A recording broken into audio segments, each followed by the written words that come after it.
Сен осы бұрынғы қызыңмен қанша жүрдіңдер? Көп емес. 5 жылдай жүрдік. 5 жыл?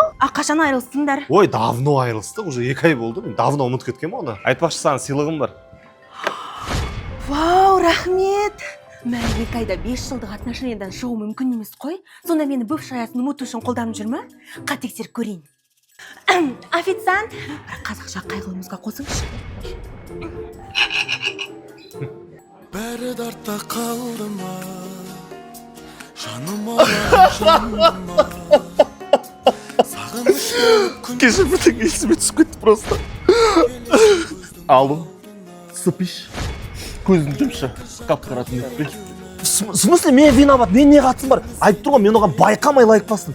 Иә, менен де кінә бар, мойында, менің де ит мінезім бар. Ал біздің бірінші свиданиямыз есінде ме? Екеуміз селфиде танысып өттік қой. Как раз қазір мен сол жерде отырмын. Ойлаш, бұл жерде күндізгі сағат 12-ден кешкі 6-ға дейін акциялар болып жатыр ғой. 2 стек 7990 теңге. Бір паста алсаң, екінші паста сыйлыққа жүреді екен. Еще менің саған сыйлығым бар. Алдында айырылыспай тұрып алып қойған ғой. Қазір саған соны сыйлайын. Ей, Жемин, тұра тұршы, күте тұршы, Сен осында келесің ғой, Ғой, сен бара тұрасың ба? Мен осы бір кісімен кездесіп едім да. Потом сөйлесеміз, Бәсе, осындай бірдеңесі бар ғой. Бақытты болыңдар. Жан, бәрін қайтан бастайық, Онда келе бермесең осы жерде күтемін.